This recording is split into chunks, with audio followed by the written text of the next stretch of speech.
3 months after my daughter's wedding, the photographer whispered, "Ma'am, I found something, and you cannot tell your daughter yet." In that moment, I felt the truth tightening around me like a fist. I had been sitting at my kitchen table, sorting through a small pile of unopened mail, when the phone buzzed beside my teacup. The number wasn't familiar. Most days, I ignore calls from strangers, but something instinct maybe made me answer. "Mrs. Ellingford," the woman asked. Her voice trembled, thin and strained, as if she had tried to steady herself before dialing. "This is Lena Barris. I was the photographer at Evelyn's wedding." My breath stilled. "Yes, I remember you. Are you all right?"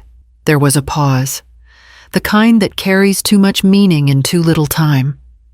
"No, not really. I need to show you something." "Ma'am," she said, "something you did not see that night." I pressed my palm against the table to ground myself. "Tell me what this is about." "I cannot," she whispered. "Not over the phone. Could you come to my studio today, if possible? And come alone, please." Her voice cracked on the last word. "Alone," I repeated, tasting the fear rising in me. "Why would— because someone didn't want you to see these?" she said, barely audible. "And I think they expected you never would." The room around me slipped out of focus. My house had always been silent. But this silence felt different, watchful, almost heavy. I stood without realizing it, my chair scraping faintly across the floor. "What are you talking about?" "Lena," I asked. I hated how thin my voice sounded. "You will understand when you see it. I promise I am not trying to frighten you," she said, her breath catching. "But you needed to hear this from me, and not from anyone else." I gripped the edge of the table. "Does this concern my daughter?" Another pause. This one colder. "Yes," she murmured. "And it concerns you, too." My heartbeat kicked hard, painfully loud in my ears. "Is Evelyn safe?" "She is fine," Lena said quickly. "Physically, yes. But I cannot explain more without showing you the images. They are not what you think." The word images twisted something in my chest. I remembered Evelyn in her gown, smiling, glowing, perfect. I remembered offering her my late husband's cuff button as something borrowed, and her squeezing my hand the way she used to when she was little. I remembered believing she had finally found a safe life. And now a stranger was telling me there was something I had not seen.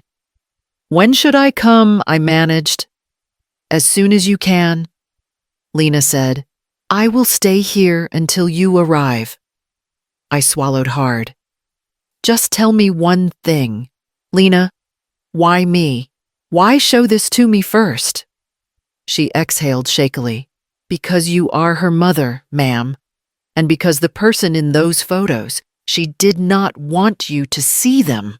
My grip tightened until my knuckles ached. "All right," I said. "I'm coming now."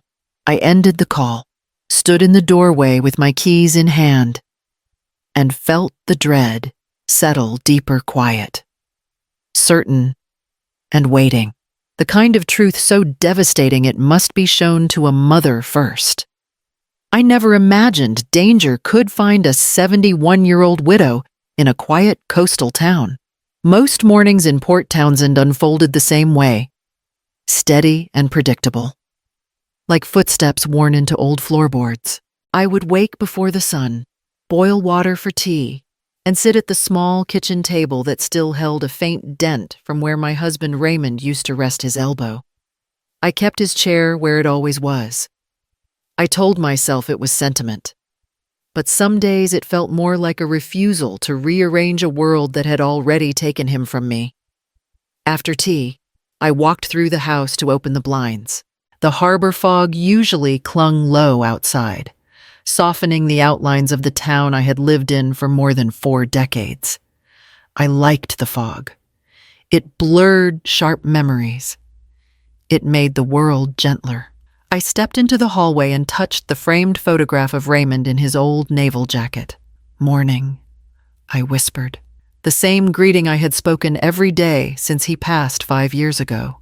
I had learned to speak to the dead slowly, careful not to wake the parts of grief that still had teeth. Around mid-morning, I tended the rose bushes in the small garden behind the house.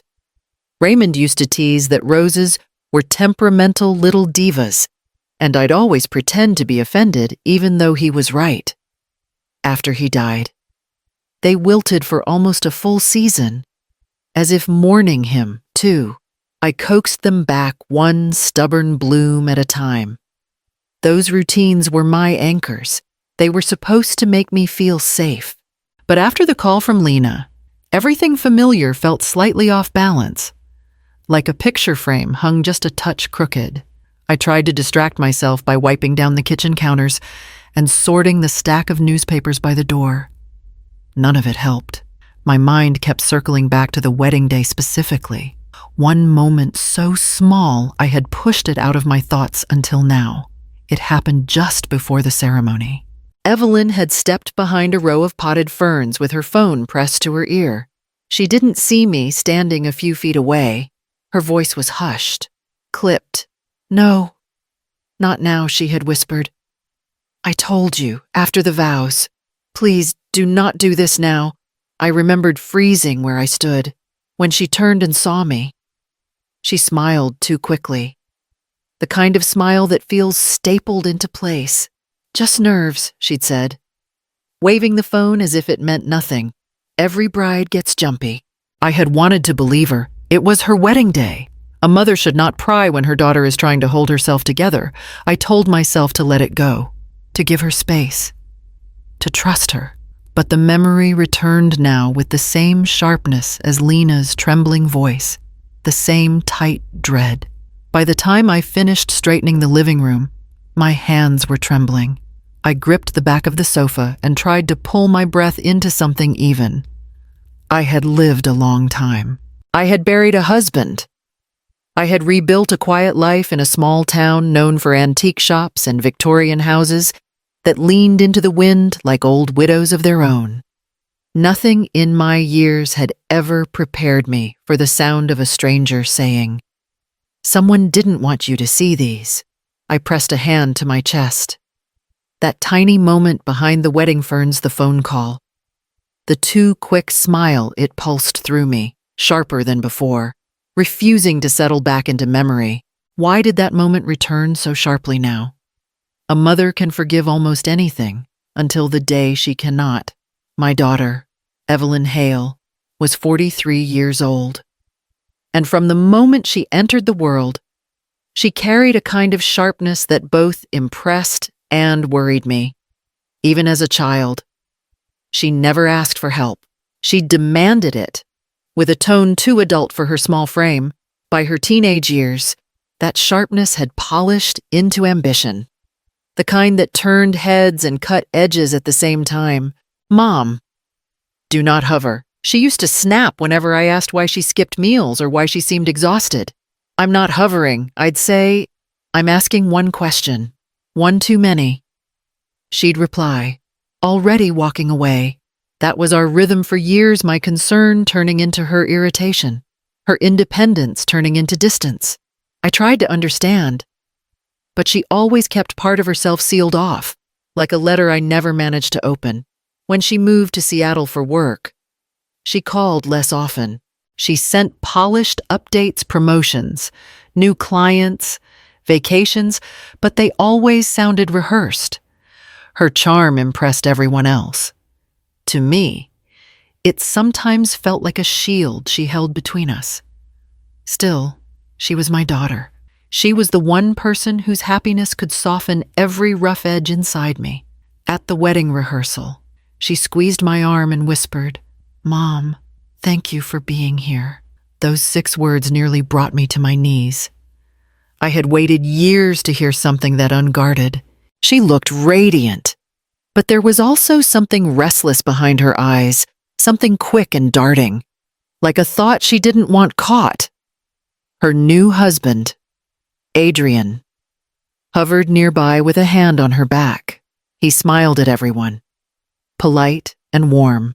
Yet I noticed how Evelyn straightened whenever he touched her, as if preparing herself. I tried not to read too much into it. It was her day, and I wanted peace more than clarity. But the hope I felt that evening had been growing long before the wedding. 2 weeks prior, Evelyn had called me out of the blue. "Mom," she said briskly, "can we talk about your accounts for a second?" My accounts. I had laughed, surprised. "What accounts?" "Your retirement, your house deed, your little savings certificates, all of it." Her tone was calm, too calm. "I'm reorganizing some things for myself, and I just want to make sure you're set up properly." I remember going still, the phone warm against my ear. "Why now?" I asked. "Because you're older," she said, a little sharper than necessary, "and people your age make emotional decisions. I want to make sure you're not being taken advantage of." The words stung more than I expected. "Evelyn, I've managed fine since your father passed." "I know," she replied, but her voice carried impatience. "Just humor me, please." At the time, I told myself it was her way of caring. She had never known how to express tenderness gently. Even when she was small, affection came out stiff, as if she feared softness made her vulnerable. But now, after Lena's trembling phone call, after the images she refused to describe, that conversation felt heavier, almost pointed. I sat down on the edge of the couch, my breath thinning as the memory replayed. Her voice that day, her urgency, her insistence. I had dismissed it as eagerness or stress, or the pre-wedding rush that tangles everyone for a while. But now, it echoed differently inside me. Was that harmless curiosity? Or the first crack in everything when your child falls in love? You want to trust their choice, even when something inside you hesitates. I first met Adrian Wolcott at a small cafe in downtown Seattle. A place Evelyn insisted was neutral ground so no one felt tested. He arrived exactly on time, back straight.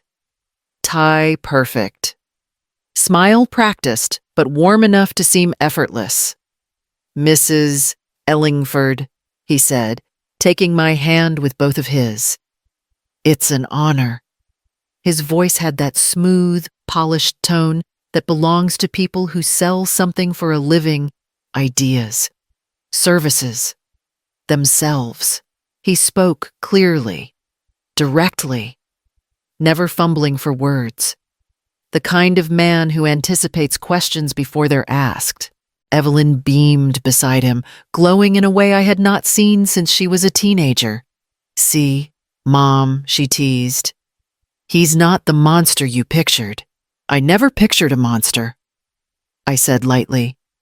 "Only someone who'd need to earn my trust." Adrian's smile didn't falter. He seemed prepared for resistance. "I would expect nothing less," he replied. "Evelyn deserves someone who doesn't take things at face value." His charm was impeccable, so crisp it almost sliced. He complimented my earrings, remembered a detail I'd mentioned about Raymond's service, asked questions about Port Townsend as if my quiet town fascinated him. Evelyn watched us proudly, squeezing his hand every so often, as if confirming to herself that she had chosen well. But it was the way he observed me when she wasn't looking that made something twist inside my chest. Not hostile, not suspicious, more like calculating, as if he were taking quiet measurements. The server set down our drinks, and Evelyn excused herself to answer a work call. The moment she stepped away, Adrian leaned slightly across the table. "She works so hard to make you proud," he said softly. "I hope you see that." "I always have." I answered carefully. "I just want to make sure she feels supported," he continued, his eyes steady. "We have a future to build, and she deserves the security she's always wanted." Security. He said the word as if it carried weight, or a price. Evelyn came back smiling, unaware of whatever passed between us. "You two getting along without me?" she laughed. Adrian kissed her temple. Better than you think. On the day of the rehearsal, I tried again to ease the strange sensation lingering in my chest. He held doors, lifted decorations, charmed the coordinator, praised Evelyn as if she were the center of the universe. Every gesture was clean, polished, almost rehearsed. I left the reception hall briefly to find a quiet corner. As I rounded the back stairwell, I heard his voice soft, urgent, drifting around the corner. She must go through with this. I froze. A second voice replied, too muffled to recognize. Adrian hissed. I said it's handled. Stop panicking. My breath tightened, and before I could make sense of the words, footsteps approached. I stepped back quickly, pretending to study the floral arrangements by the window. Adrian emerged from the corner, phone lowered, expression smooth as glass. Everything all right, he asked. Fine, I replied. Just getting some air, he smiled. But the warmth didn't reach his eyes. Evelyn found me moments later and wrapped her arm through mine. Mom, you're not crying already, are you? I forced a smile. Not yet. But the words I heard in that stairwell stayed pressed against my ribs. Who was he talking to, and why did Evelyn need to go through with the wedding? The wedding was beautiful enough to fool even the sharpest mother. The venue in Seattle glowed with warm lights and soft music, the kind of carefully curated elegance Evelyn adored. When I stepped out of the car, I pulled my late husband's silver shawl tighter around my shoulders. Evelyn had asked me to wear it. She said it made her feel like he was walking with us. I held that sentiment close as I entered the hall. Marion, someone called gently. It was the coordinator, smiling wide. Your daughter looks stunning. She asked if you could meet her in the side room. I nodded and followed her down the corridor. My hands trembled slightly, not from nerves. I told myself, but from the weight of the day. When the door opened, Evelyn stood with her back to me, her veil cascading over her shoulders. She wiped her cheek quickly before turning around. Mom, she breathed, pressing a hand to her chest. I swear I'm fine. Just emotional. Her eyes glistened too much for it to be only joy. I stepped closer. You do not have to be fine. You just have to be honest. She laughed, breathless. I'm marrying the man I love. Of course I'm happy. But something in her tone wavered, like a string pulled too tight. I reached for her veil and adjusted it. You look like the world finally makes sense, I said softly. For a moment, she leaned into my hands the way she used to when she was small, before pulling away with a bright smile. We should line up, she said. Adrian gets nervous when things aren't on schedule. That caught my attention. Nervous how? Just nervous, she replied quickly. Mom, don't start. The coordinator peeked in. It's time. When Evelyn walked down the aisle, she looked breathtaking, radiant, glowing, trembling in that way brides do when they see a future waiting for them. Adrian watched her with a reverent expression, and for a moment, the world shifted into clarity. Maybe this really was a blessing. Maybe my worries were misplaced. After the vows, guests surrounded the couple. Evelyn laughed in bright bursts, her hands clasped tightly around Adrian's, as if anchoring herself. He whispered something in her ear, and she nodded too fast, gripping his arm with a hint of desperation. During the reception, I caught her slipping out of the hall with her phone pressed to her ear. Once, then again, an hour later. The second time, I called out, Evelyn. Everything all right? She startled, hiding the phone behind her back. Just work, she said. They're hopeless without me. At your wedding, I told them not to call, but they're panicking about a client. Mom, please don't make this a thing. I'm asking because you look frightened. I'm not. Her voice strained. Enjoy the night. For once, please. Before I could speak again, she slipped through a service door and disappeared. When she returned, she plastered on a smile and clutched Adrian's hand as if she needed the physical reminder he was there. He placed a hand on her back, murmuring something too quiet for me to hear. The rest of the evening passed like a dream dances. Speeches, toasts, but the image of her disappearing with her phone carved itself into my mind. Later that night, as she and Adrian left in a flurry of cheers, her eyes met mine. Something in them flickered fear, guilt, or warning, I couldn't tell which. But I remembered that look now, sharper than ever. Where did she go, and who needed her on such an important night? If I had known what those 3 months were hiding, I would never have slept so soundly. For a while, everything looked perfect. Evelyn sent photos every few days, her and Adrian at brunch, laughing over lattes, her holding a glass of red wine at a tasting room, the two of them posing at some rooftop restaurant with the city lights shimmering behind them. She always captioned them the same way. "See, Mom, things are good." Adrian appeared in nearly every photo, smiling with an ease that suggested stability, confidence, devotion.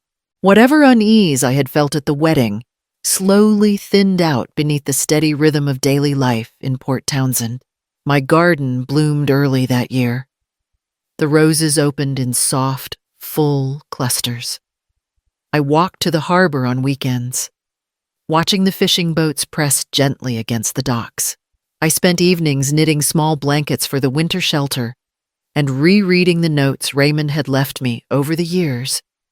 Time softened again, as if it wanted me to trust it. Evelyn called every Sunday. "How are you?" "Mom," she'd ask. "I'm good." I'd answer, "You sound happy." "Marriage suits me," she'd say. And Adrian's voice would echo faintly in the background light, teasing, affectionate. She sounded steadier, gentler. It soothed something inside me. I wanted to believe she had finally found her place in the world, that her sharp edges had been sanded down by love. In the second month, she sent a photo of her and Adrian on a hiking trail, sunlight streaking behind them. "We should take you here sometime," she wrote. I held my phone a little longer than necessary, imagining her voice softening as she said it. By the third month, I almost stopped checking for shadows in her words. Then one afternoon, as I was organizing a drawer filled with old receipts and greeting cards, my phone rang. Evelyn's number. "Mom," she said, sounding breezy in a way that didn't match our usual rhythm. "Do you remember those retirement papers you were updating a while ago?" I paused with a crumpled envelope in my hand. "What about them?" "I just want to make sure everything is sorted," she said. "You know, properly assigned, beneficiaries clear, accounts updated." Her tone was too casual, too careful. She continued, "People your age forget to keep things current. It's just smart to double check." My grip tightened. "I haven't forgotten anything." "Good," she replied quickly. "Just checking." "It matters more than you think." A small silence grew between us, thin at first, then tight enough to strain her voice. "Mom," she added, "maybe you and I can go over it together soon. It would give me peace of mind." Peace of mind? She had never used that phrase with me before. I told her I would think about it. She thanked me, a little too eagerly, before hanging up. The house felt still after the call ended. The kind of stillness that makes your skin prickle. The 3 months that had felt so warm and safe suddenly pressed down on me in a new way, as if the truth had been tucked beneath every photo, every call, every smile, and I had been too blinded by hope to see it. Why would a newlywed suddenly care about her mother's retirement savings? The photographer did not smile when she opened the door. Her eyes told the story before the photos did. I had barely stepped out of the cold Seattle air when Lena Barris gestured me inside. She looked different than I remembered from the wedding. No careful makeup, no bright professionalism. Just a pale, tired woman in her late 30s with her hair pulled into a nervous knot. "Thank you for coming," she said, her voice low. Her studio was small and cluttered, but I hardly noticed anything except the tension sitting stiffly in her shoulders. I took a step forward, brushing my shawl back. "Lena, please tell me what this is about." She locked the door behind me. That alone made my chest tighten. "No small talk," she muttered, moving past me toward a desk in the corner. "We don't have time for that." Nervous energy radiated off her like heat. She pulled out a chair for me but didn't sit. Instead, she reached for a laptop and opened it with trembling hands. "I should not have seen this," she whispered. None of this was meant to surface. I sat slowly, feeling the weight of her fear pressing against the room. "Show me," I said. My voice came out steadier than I felt. Lena swallowed hard, then pushed the laptop toward me. The screen was dark for a moment before a folder opened, filled with dozens of images, labeled only by timestamps. "Before you look," she said, "I need you to understand something. I didn't go digging. I didn't intend to find anything." Her fingers curled into fists at her sides. "Then how did you?" I asked quietly. She dragged a hand through her hair. "Someone made a mistake. A huge one. A file was left in the wrong batch. And once I saw the first image, I couldn't pretend it wasn't there." My throat tightened. "This concerns Evelyn." Lena nodded once, sharply. "Yes." She clicked the trackpad, and the first photo loaded. "But she didn't let me study it yet." "Before you look," she repeated, "I need to explain why I called you and not your daughter. Because you said I needed to see it first. That, and because Evelyn cannot know where this came from. If she finds out, if anyone finds out, I lose my livelihood. Maybe worse." Her voice cracked. And for a moment, she looked like someone who had spent nights arguing with her conscience. I leaned forward. "Lena, I didn't come here to expose you. I came because you frightened me. Now tell me what's happening." She exhaled shakily. "All right." Then she stepped aside, as if giving me permission to step into a different life. "Your daughter wasn't alone on her wedding day," she said. "Not the way she claimed to be." My breath caught. "She disappeared twice during the reception." "Yes, you noticed." I nodded. "I did. She wasn't taking work calls." Lena whispered. "And the man she met, I've seen him before. In other weddings. In photos he was never supposed to be in." The room went impossibly still. "I didn't mean to find this," Lena said again, softer, almost broken. "Someone made a mistake, and now we're both in it." She tapped the laptop. "Look, Marion, please, before this gets worse for either of us." The first photo punched the breath out of my lungs. Evelyn stood in her wedding dress behind a service door, her veil pushed over one shoulder, her head tilted toward a man whose face was half hidden in shadow. His hand rested low on her back, too low for comfort, too familiar for a stranger. She wasn't pulling away. She was leaning in. My fingers curled against the edge of the desk. That can't be what it looks like." Lena didn't move. "There's more." She clicked to the next image. Same hallway, same man, same dress. But Evelyn's hand was on his arm now, gripping, almost pleading. I swallowed hard. "Who is he? I wish I knew." Lena murmured, "But keep looking." The third photo sharpened the ache in my chest. The man's face angled just enough to reveal a jawline, a cheekbone, a sliver of a smile that didn't belong in a wedding corridor. Evelyn's eyes were closed. Her forehead rested near his. The moment felt private, intimate, wrong. My voice cracked.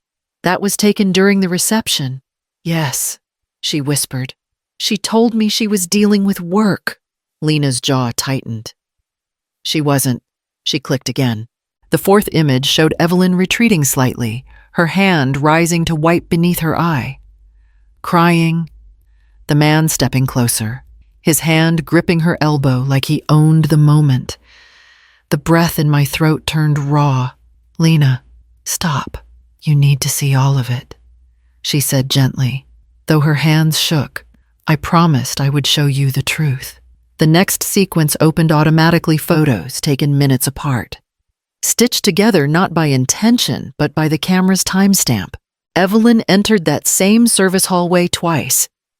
The man appeared both times, meeting her, waiting for her, touching her. Once. I could have explained away. Twice. Destroyed the excuse. My voice fell to a whisper. This isn't a coincidence. No, it isn't. I braced myself as she opened a separate folder. These aren't from Evelyn's wedding, she said. These are from other events I photographed last year. She enlarged the first photo. A different bride, a different venue. Same man standing in the background, face half turned, as if hiding in plain sight. My heart thumped so loud it filled my ears. Lena continued. Here's another. New couple. New backdrop.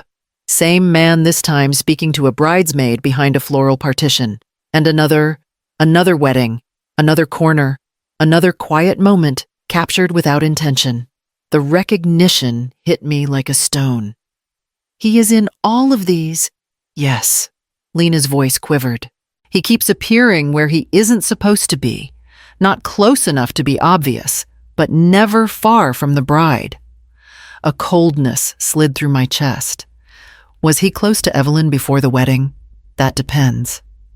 Lena murmured, would you consider meeting in a hidden hallway during her reception?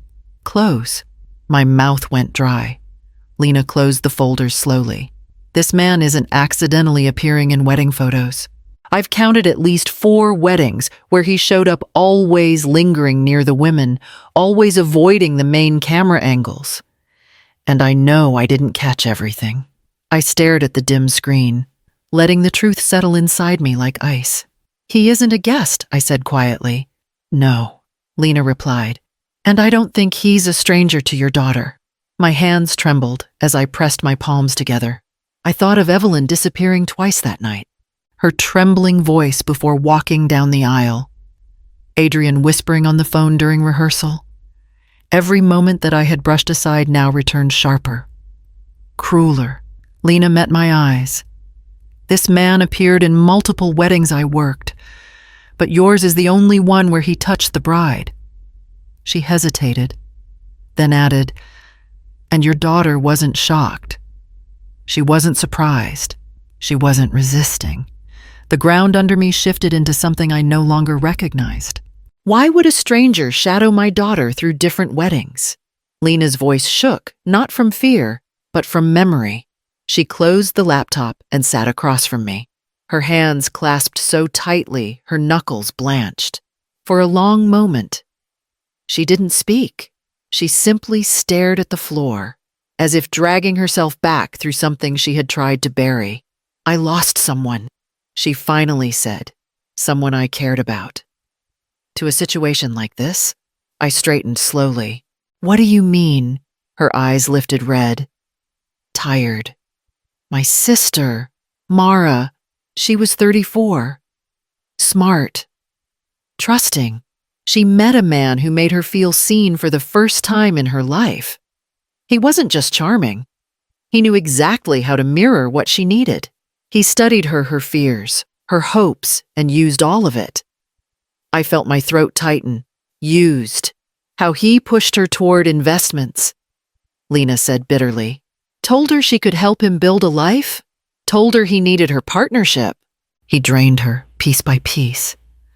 Not just her money, her sense of self. By the time we realized what he was already gone. A heavy quiet settled between us. I tried warning her. Lena continued, voice low, but she defended him until the day he vanished. And the worst part, she believed he truly loved her, that the betrayal was her fault. She wiped at her face quickly. So when I saw your daughter in that hallway, when I saw the way that man touched her, the way she leaned into him, I knew that look. I knew that grip. I knew that pattern. I swallowed hard. You're saying he's manipulating Evelyn. I'm saying, Lena whispered, that he's using her for something. And she knows it. Her words hit me like a blow. No, I murmured. Evelyn wouldn't let herself. She already has. Lena cut in gently. I have photographed weddings for more than 15 years. I've seen every version of love, lust, regret, and deception. But these images, she tapped the closed laptop. This isn't affair-level secrecy. This is coordination, pattern, intention. I stared at her, my breath trembling. Why weddings? Why brides? Because most families drop their guard on wedding days. She said, people trust too easily. They assume the bride is safe, happy, surrounded, which makes her the perfect doorway. Doorway, I echoed. To what? To families with assets, with elders, with money tied up in retirement accounts and property. Her gaze fixed on mine. He targets brides who have someone financially vulnerable behind them. A chill spidered through my spine. Lena, I whispered, what are you trying to tell me? She inhaled shakily, bracing herself. I think your daughter is involved with that man emotionally or otherwise. And I think the two of them are working a scheme that ends with families losing everything. My pulse thudded painfully. Lena leaned closer, her voice barely rising above a whisper. And I think she planned to use you. The words sank deep, like ice settling under my ribs. My mind scrambled for a foothold, anything to counter her claim. Evelyn's childhood laughter, her first heartbreak, her tearful phone call when her father died, the nights she fell asleep against my shoulder as a child. All of it collided with the image of her in that hallway, her body angled toward another man as if she couldn't help herself. She is my daughter, I said, the words cracking. She wouldn't. She asked about your retirement, didn't she? Lena's voice was gentle but firm. She pushed too hard, too soon. Newlyweds don't talk about their parents' money unless they have a reason. I closed my eyes. Lena's hand touched mine, light as a feather. I'm not saying she doesn't care for you, but people under influence, or pressure, or greed, do things we never expect. The lump in my throat made it hard to breathe. Could my own daughter truly see me as an opportunity, not a mother? Silence can be the loudest teacher. By the time I made it back to Port Townsend, my hands could barely grip the steering wheel. The sky had already darkened, but the house felt dimmer still, like it sensed what I carried home with me. I closed the door gently, afraid that any louder sound might break the thin thread holding me upright. I leaned against the entryway wall and pressed a hand to my stomach. The nausea had followed me the entire drive, rising in waves every time the images flashed across my mind. Evelyn's face near that man's, her hand on his arm, the way she leaned toward him like someone seeking shelter in the wrong place. I walked into the living room and set my shawl on the sofa, but it slipped off immediately, pooling at my feet. My fingers shook too much to pick it up. Ray, I whispered into the quiet. I don't know what she's become. Speaking his name usually steadied me. Tonight, it only deepened the ache. I moved toward the bookshelf where I kept the old family albums. My fingertips brushed the spines the early years, birthdays, school trips. Evelyn's childhood smile beamed from each one, bright and unguarded. I pulled out the album from when she was 7 and flipped through the pages. In one photo, she sat on Raymond's shoulders, laughing so hard her eyes disappeared. You always held her so high, I murmured. Maybe that's why she learned to look down on everyone else. The room didn't answer. It simply breathed around me, settling into an uneasy stillness. I reached for another picture, Evelyn in her prom dress, cheeks flushed, asking if I thought she looked too grown. She had been terrified of not being enough back then. Seeing that fear on paper now made my chest twist. The landline rang.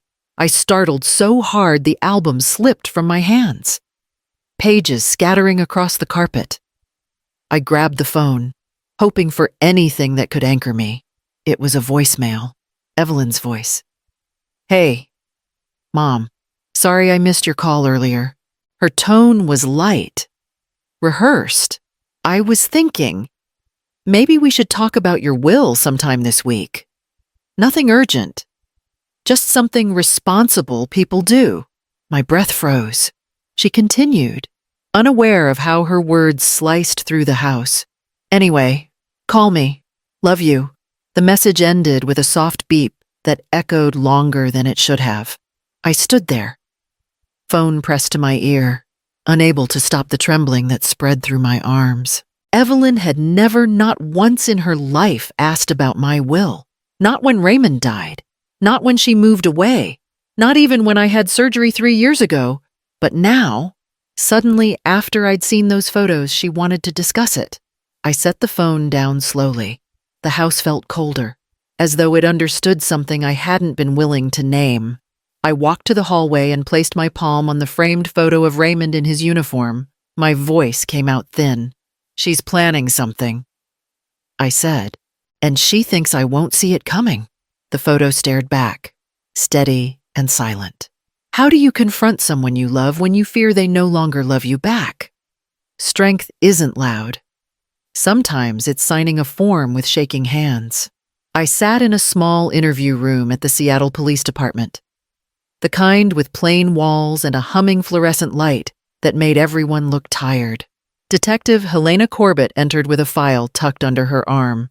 She was in her mid-40s, sharp-eyed, composed, the sort of woman who spoke only when necessary and never without intention. "Mrs. Ellingford," she said, offering her hand. "Yes," I breathed. "Thank you for seeing me." She sat down across from me, opened the file, and glanced briefly at the notes inside. "Lena Barris sent an email ahead of your visit. She said she showed you some photographs." I folded my hands tightly on the table. Photographs that shouldn't exist. Photographs that scared her. Detective Corbett nodded once. "She also said you feared your daughter may be involved in something concerning." The word concerning felt far too gentle for what I had seen. "I do," I said, "and I don't want to accuse her unfairly. My voice faltered. "I need to know the truth." The detective leaned forward, resting her elbows on the table. "Start from the beginning. Tell me everything." I walked her through the sequence: the wedding, the phone calls, the disappearing moments, the photos in the hallway, the man who seemed to haunt multiple weddings like a shadow stitched into the background. Detective Corbett listened with a focus that steadied me. She never interrupted. She only asked questions that mattered. "Your daughter?" she said slowly. "Has she asked you recently about your financial situation?" The breath left me. "Yes." She asked about my retirement accounts. Twice. "Did she ask about your will, a voicemail 2 nights ago?" I whispered. "She said we should go over it together." The detective wrote something down, her jaw tightening. Then she looked up. "Mrs. Ellingford, what you're describing aligns with a type of exploitation we've seen before. Usually, it starts with emotional manipulation. A vulnerable person is pressured, groomed, or incentivized to access a family member's finances, sometimes willingly, sometimes because they are being controlled." The words hung heavily between us.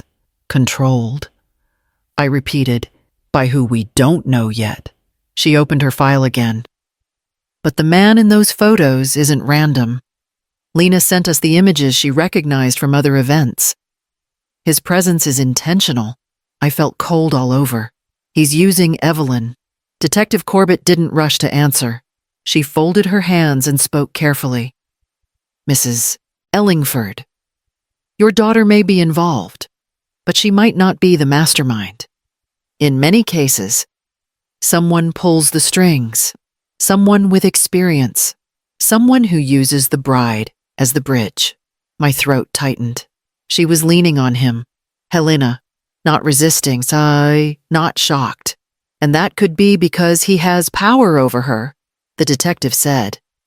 Fear, debt, emotional leverage, or she may have chosen this role herself. The duality of those possibilities hit me like twin blows. I pressed my fingers against my eyes. I don't know which is worse. Detective Corbett softened her tone, but stayed grounded. Our next step is to confirm what we're dealing with. I need you to stay calm, stay steady, and keep your daughter talking. If she brings up finances again, you let her. You collect whatever information you can. And then, she said, sliding a consent form across the table, you allow us to monitor anything that might put you in danger: calls, meetings, documents she asks you to sign. Quietly, without confrontation, I stared at the form. My hand trembled as I picked up the pen. This isn't betrayal, she added gently. This is protection for you and possibly for her. I signed. Detective Corbett took the paper, tapped it once against the table, and stood. We'll build the truth piece by piece, she said. But prepare yourself. When deception runs this deep, it rarely stays confined to one person. A heaviness spread through my chest. What hurts more? I whispered. A daughter who betrays you, or a daughter who's been broken by someone else. Nothing ages a mother faster than pretending everything is fine. I arrived at the small cafe on Water Street 10 minutes early, my palms damp inside my gloves. Detective Helena Corbett sat in an unmarked car across from the entrance, watching discreetly. She had reminded me twice, act natural. Let your daughter lead the conversation. Do not confront her. I repeated those instructions like prayers. Evelyn swept through the door exactly on time, her heels striking the floor in crisp confidence. She looked polished, hair sleek, makeup perfect, smile wide enough to hide whatever lived beneath it. Mom, she said brightly, leaning down to kiss my cheek. You look lovely. I forced a smile. Thank you, sweetheart. Sit, please. She placed her phone face down on the table, a gesture that once would have comforted me. Now it felt like strategy. So, she said, stirring her coffee, how have you been? Lonely without me. I almost laughed. I manage. She laughed too loud, too rehearsed. Right. Of course you do. We sat in a brief silence that tightened something between us. I tried to keep my face relaxed, my breathing steady. I took small sips of tea, hoping she wouldn't notice my shaking fingers. Evelyn leaned forward, suddenly. Mom, can I ask you something? It's about your paperwork. My stomach clenched. My paperwork. You know, retirement accounts, insurance, deed management. All the boring adult things. She waved a hand dismissively, though her eyes sharpened. I just want to make sure you're protected. There it was. The shift. Subtle, but heavy. I'm doing fine, I said gently. I know, she replied quickly. But people your age get taken advantage of so easily. Scammers target seniors all the time. You know. My chest tightened. The line was too pointed to be casual. She had rehearsed it. Sweetheart, I began, choosing my words carefully. I appreciate your concern.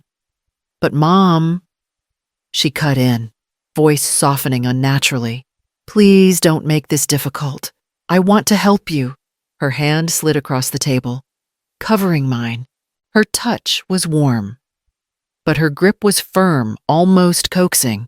You said the other day you've been sorting old receipts. She continued. That made me think maybe things aren't organized like they should be. I held my breath. What exactly do you want from me? She blinked, taken off guard by the directness. I want clarity. That's all. Maybe we could sit down together and look through your accounts. It will give me peace of mind. Her voice cracked slightly on the last sentence. She masked it with another smile. but the fissure was there. I studied her face. The faint tension around her eyes. The too intense way she watched my reactions. The way she kept adjusting her bracelet, a nervous tic she'd had since childhood. "Evelyn," I said softly, "I didn't call you about paperwork." "I know," she replied quickly. "I just thought we could handle this before anything unexpected happens." My pulse thudded painfully. She was insistent, not out of care, but necessity. She needed something from me. Something specific. Something she didn't want to name. Outside the window. Detective Corbett pretended to check her phone, her gaze flicking up every few seconds. I pushed my cup away. "We can talk about it another time." Evelyn's jaw tightened. "Mom, please, it matters. You matter, and I need to be sure you're protected." Her voice trembled on the word need. I drew my hand back gently. "Let's enjoy our coffee first." For a moment, her expression flickered frustration, fear, calculation. Then she smiled again, polished and crisp. "Of course," she said. "We'll talk later." But the warmth in her voice had cooled as we sat there, clinking our cups lightly, each pretending nothing had shifted. I felt the gulf widening between us, not because of what she said, but because of what she didn't. Who was really trying to take advantage of whom? It's easy to lie to the world. It's harder to lie to your mother. Evelyn called the very next morning. No greeting. No small talk. "Mom, can you come into the city this week?" she said. "There is a financial consultant Adrian wants you to meet." I pressed the phone tighter to my ear. "A consultant for what?" "For you." She answered too quickly. "For your accounts. Your will. Everything. He is very good. He only has a few openings and we managed to get you one." The urgency in her voice did not sound like care. It sounded like pressure. "I am not sure I need a stranger involved in my finances."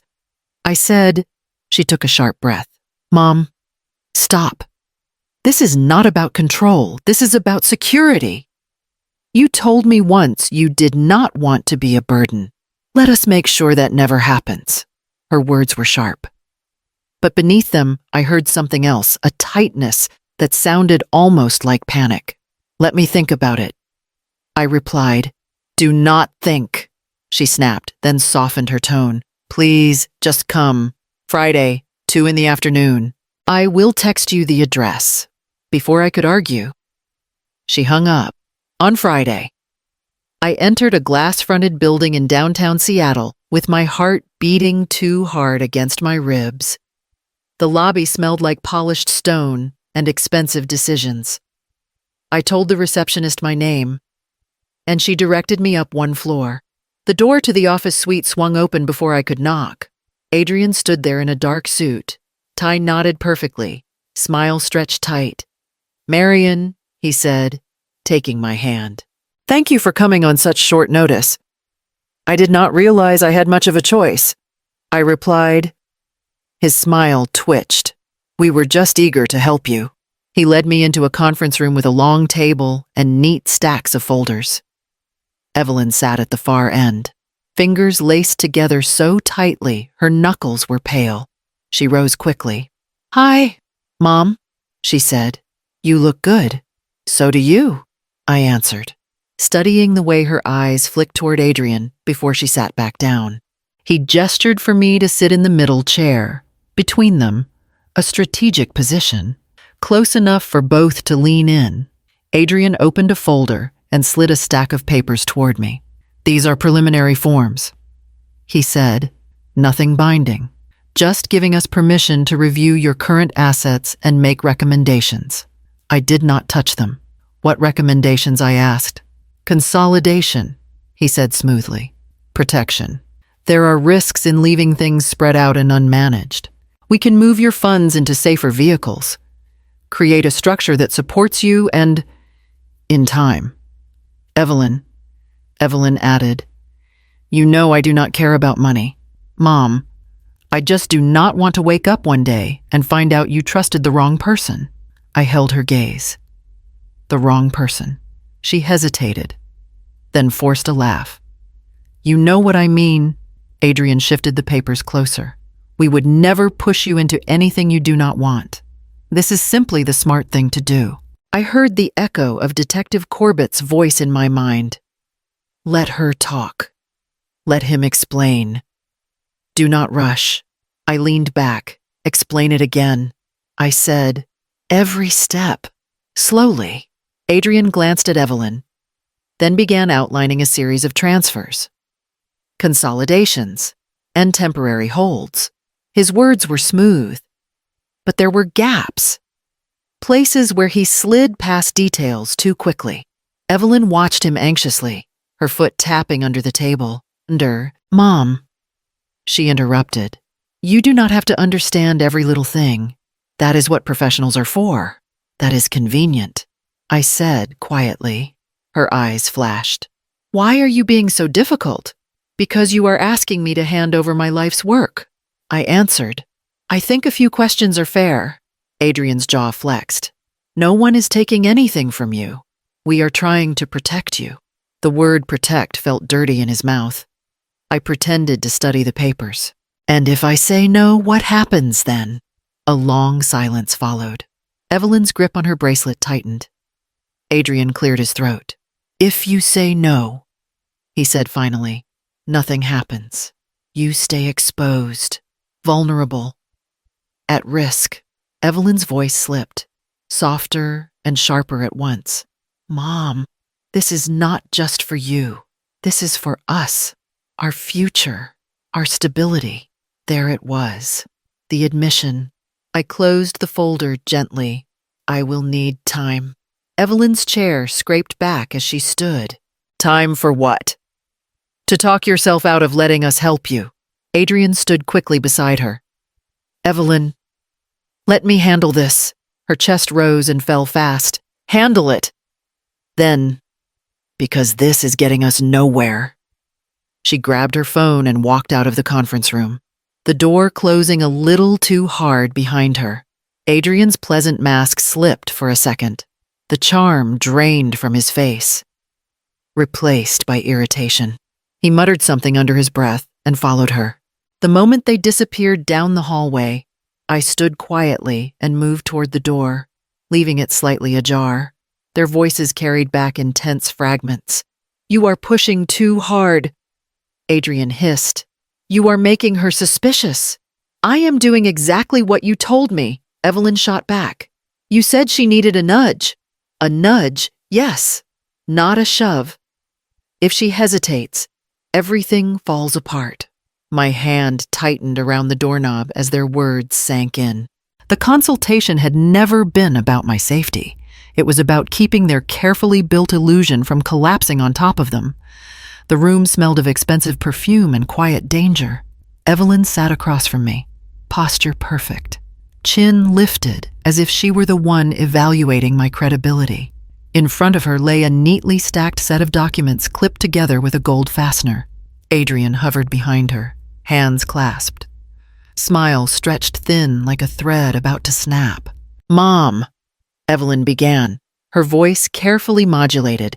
I know this looks like a lot of paperwork, but it's really simple. Just a reallocation form, one transfer, that's all. She pushed the top page toward me. I didn't touch it. What kind of transfer? I asked.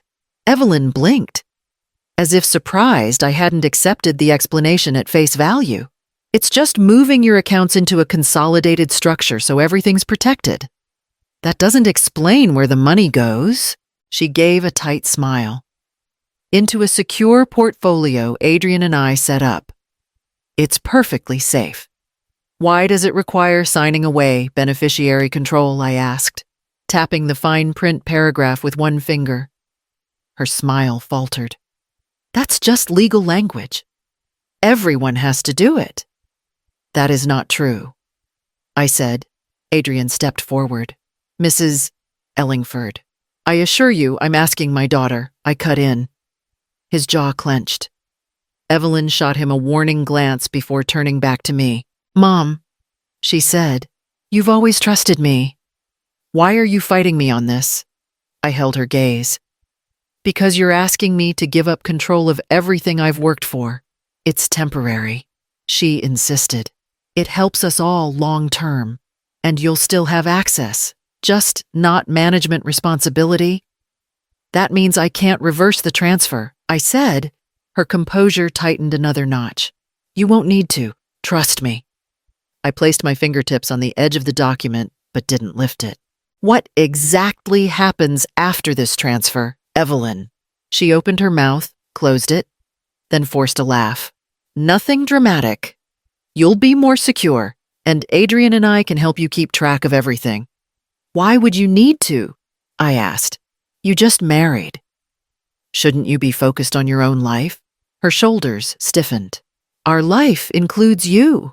Adrian stepped in again, voice smooth as polished stone. Think of it as future-proofing. Your accounts, your house, your later years. My house is paid off, I said sharply.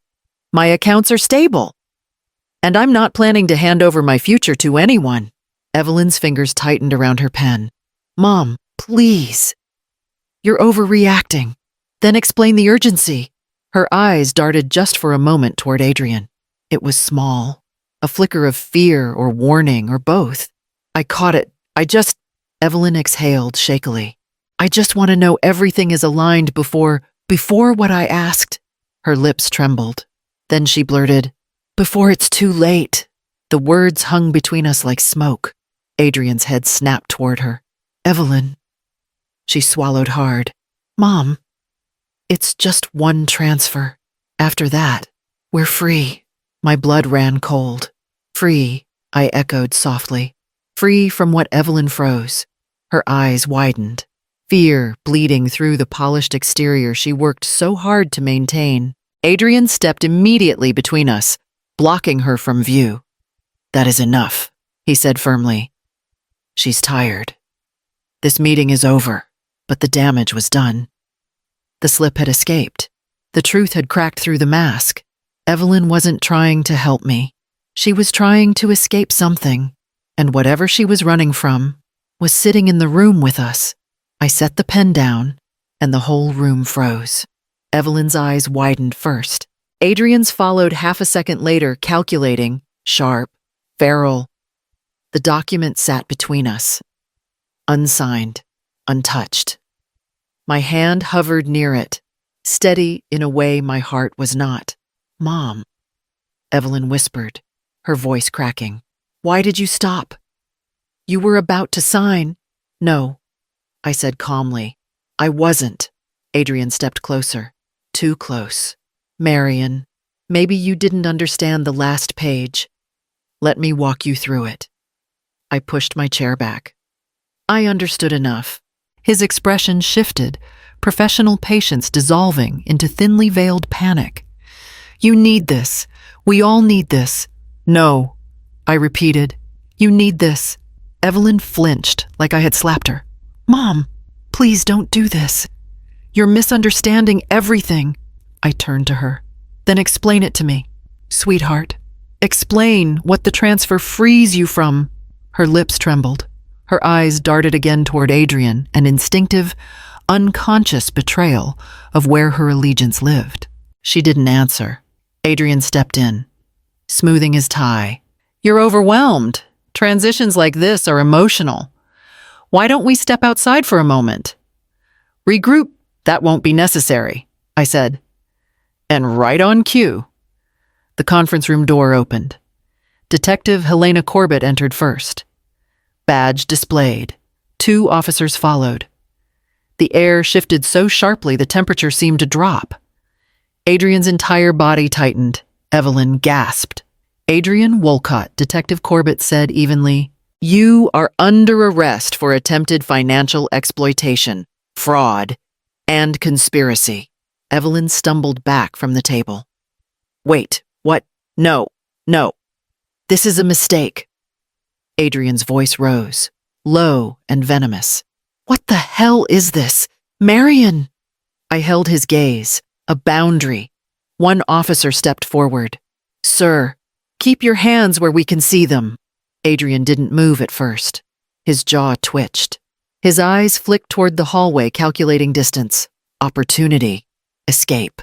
Evelyn grabbed his arm.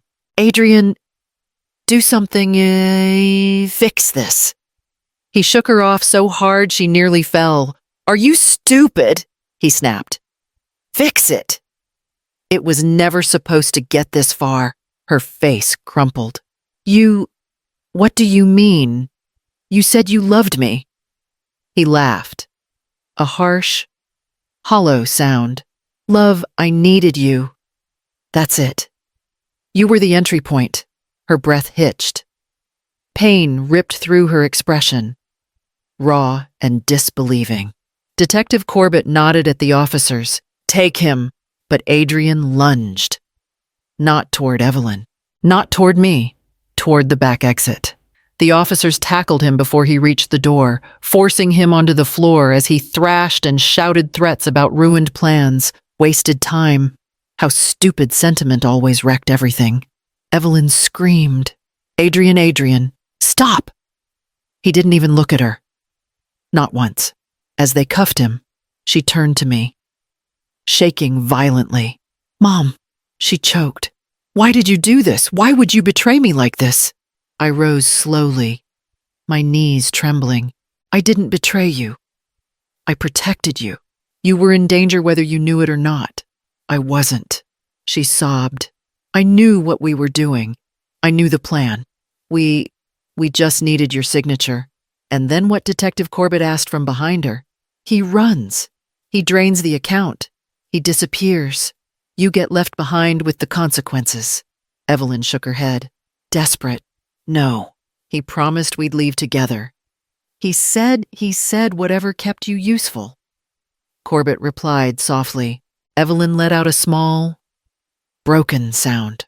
She looked toward Adrian as they dragged him out, his face cold. Indifferent. Already done with her. She finally understood. He had never planned a life with her. He had planned a crime through her. When the door shut behind them, Evelyn collapsed into a chair. Hands over her face. Her shoulders shook, not with anger this time, but with the shattering of everything she thought she knew. I stood a few paces back, unsure whether to reach for her or let her crumble. What happens to a daughter when the truth destroys both her illusions and her loyalties? Nothing prepares you for hearing your child cry behind a glass wall. The visitation room was cold enough to make my fingers stiff. I sat down slowly, the plastic chair creaking under me, and lifted the phone on my side of the divider. Evelyn was let in moments later. Her hair was messy, her eyes swollen, her hands trembling as she picked up her phone. Mom, she whispered, voice cracking at the edges. I nodded once. I'm here. For a few seconds, she just stared at me, breathing fast, eyes darting like she was searching for a version of me she recognized. Then her face twisted. This is all a mistake, she burst out. Adrian panicked. That's all. He didn't mean to run. He was scared anyone would be scared. That is not what happened, I said quietly. Her mouth quivered. You weren't there. You don't know him. I saw enough to know he didn't reach for you. Evelyn flinched. Stop talking like that. Stop acting like you know everything. I know what I saw, I said, and I know what he said. Her breath hitched. He was angry. He didn't mean it. I let the silence stretch until her eyes darted again, anger fading into panic, panic collapsing into something smaller. Mom, she whispered, please get me out of here. I can't, I said. Not until the court decides what happens next. She slammed her hand against the glass. A guard shot her a warning look, but she didn't care. You don't love me. She cried. You never have. If you did, you would choose me over strangers telling lies about my life. I chose you. I replied. I chose you the moment I refused to sign those papers. That ruined everything. She spat. That saved you, I said. You were one signature away from becoming an accomplice in something that would have destroyed your future. Evelyn's shoulders shook. She pressed her forehead against the glass. the phone slipping slightly in her hand. "I didn't want to hurt you," she whispered. "Adrian, he said it was simple, just one transfer. He said we'd be safe from what I asked softly." Her voice broke. "From his debts, from the people he owed. He said if I helped him, they'd stop coming after us. And he said your accounts were the cleanest way out. He promised we'd run somewhere warm. Start over." I closed my eyes for a moment. "So you agreed. I thought," her breath trembled, "I thought you had enough. I thought losing a little wouldn't matter to you." My chest clenched, not from shock, but from the quiet grief of hearing your child confess the truth you feared. She sagged in her chair, voice barely there. "Mom, I thought you'd choose me over anyone." I opened my eyes, meeting hers through the barrier between us, one of glass, one of choices. "And I thought you'd protect me, too," I said softly. Her face crumpled. The guard approached behind her, tapping his watch. Time was up. I stood slowly. Evelyn watched me with a shattered look I didn't recognize. She whispered, "Don't leave me alone." But the door opened, and she was led away, her sobs echoing down the hall. How do you choose between justice and blood? When blood is the one who hurt you, some endings are loud. Mine was quiet enough for justice to land exactly where it belonged.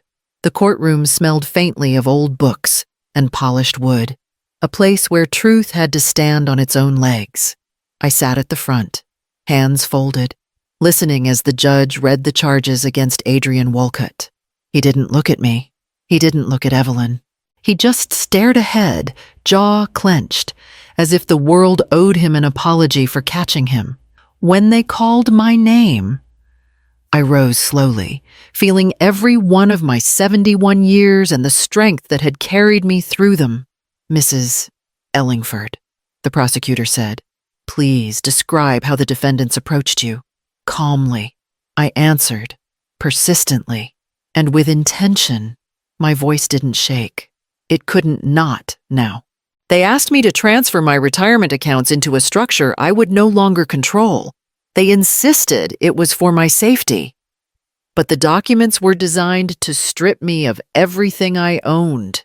Adrian scoffed. Evelyn flinched. The prosecutor stepped closer. "Did they pressure you?" "Yes," I said, "because they were running out of time." Evelyn's breath hitched audibly. She looked small, too small for the woman she had tried to become. "Thank you, Mrs. Ellingford," the prosecutor said. No further questions. When I sat back down, Evelyn mouthed something through trembling lips. "I'm sorry." I held her gaze, but I didn't nod. Some truths needed to remain still. The judge delivered the verdicts after a brief recess. For the defendant, Adrian Wolcott, he said, "The court sentences you to 12 years in state custody, with no possibility of early release." Adrian jerked, fury flashing across his face. "She set me up," he shouted. "That old woman." "Enough," the judge snapped. "Sit down." He didn't. The deputies made him. Evelyn watched helplessly, tears streaking her face. When her name was called, she stood so slowly I worried she'd collapse. "For the defendant, Evelyn Hale," the judge continued, "given your cooperation with investigators, your acknowledgement of wrongdoing, and evidence that you acted under manipulation, you will receive 18 months in supervised rehabilitation, followed by community service and financial ethics counseling." A muffled sob escaped her. "And," the judge added firmly, "a lifetime prohibition against having access to your mother's accounts or legal documents." The room blurred for a moment, not from grief, but from the weight of relief. When the gavel fell, I closed my eyes. Justice had landed exactly where it belonged. After the hearing, Detective Helena Corbett walked with me down the courthouse steps. "You did the right thing," she said. "I did the hard thing." I replied. She nodded. Sometimes they're the same. I went straight to my attorney's office afterward. No hesitation, no trembling. When he placed the updated will in front of me, he cleared his throat. "You're certain about this, Mrs. Ellingford? It's a significant decision." I signed my name slowly, deliberately. "I'm certain. Every cent Evelyn and Adrian tried to take would now go to the Port Townsend Women's Shelter. New beds, new programs, new beginnings for women who had no one to stand for them." When I sealed the envelope, I felt something inside me unclench. 2 weeks later, Evelyn called from her rehabilitation center. Her voice was fragile, but for the first time in years, it was honest. "Mom, you changed your will." "I did. Everything." "Yes." A long silence stretched between us. "Who did you leave it to?" she whispered. "A shelter," I said. "Women who need help. Women who were targeted. The way you targeted me." A soft, wounded sound escaped her. "So it's gone?" "No," I said. "It will do good." "That's better than gone." She didn't answer. I let the silence settle and then gently hung up.